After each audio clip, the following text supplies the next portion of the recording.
psychologist, soon to be Dr. Nyawose, as soon as I complete my PhD studies. I am from Soukop, which is south of KZN. I'm from a small town called Amandawe, and that's where I grew up, and I went to primary and high school until I moved to Durban, where I went to university to pursue my studies in psychology. So currently I am a clinical psychologist. And how did my career begin? As soon as I matriculated, I had no idea what I wanted to do actually. I knew that I wanted to be a cardiothoracic surgeon because cardiology is very important to me. So when I couldn't get in, then I was sort of stuck and lost on what I wanted to do, but I knew that I wanted to do a career that would immerse me with people, make me be able to work with people and their thoughts and behavior and feelings, and psychology was one of those careers. Now, psychology has many different elements and many different career paths. So I chose clinical psychology in particular because that meant that I would be based in the clinic, working with behavior and individuals and their well-being. And I went to University of KZN. My first year was quite hectic because I struggled to get into university. I was coming from Emakaya, which is the farm area, and now being exposed to so many kids who are from different backgrounds and different worlds from my world. And the first year was quite a struggle. I think I had culture shock. But I told myself that I'm here for a reason and I need to fulfill my purpose, which was to become a psychologist. So I did my first 3 years, which was the degree. And then after that, I fell in love with psychology, surprisingly, because initially it was not my career, my chosen career path. So after the end of the degree, I fell in love, as difficult as it was. And I told myself, I'm going to do this. So I applied for honors. And I wasn't accepted into University of KZN Howard College, unfortunately. But because I always make sure that my ducks are in a row, I had applied in more than one institution. So by the grace of God, I was chosen in the second institution, which was in PMB campus. Now I hated PMB for some reason. And I felt a bit demotivated because I wasn't going to be in Durban, which is my hometown. So I had to move to a small town, a foreign town to me, as much as even the fact that it's besides the fact that it's 45 minutes away.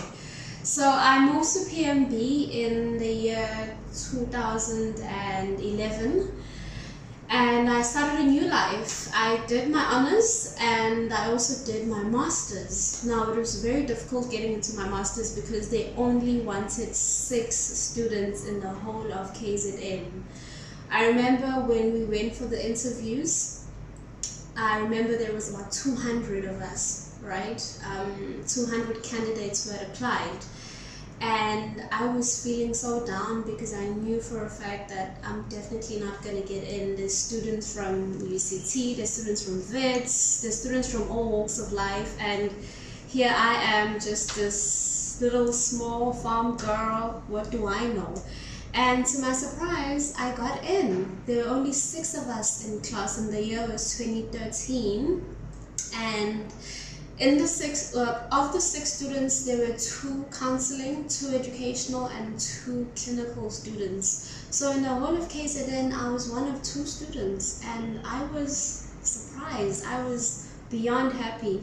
And I think this showed me that your dreams are always valid. No matter where you come from, no matter who you are, or no matter what you may think of yourself, it's important that you try to put yourself in the pedestal and tell yourself that anything is possible as long as you put yourself and your heart to it. And I completed my master's degree, which is the 2 years of my life that I will never repeat, no matter how much people paid me to. But I'm glad I'm here because the master's year shaped me into being the person that I am. It was a year where you were on your own, you had no assistance, you had to find your own way and navigate your own way in the profession. And I got to work in one of the best hospitals in KZN. I got to work for Fort Napier, which is well known for psychiatric patients.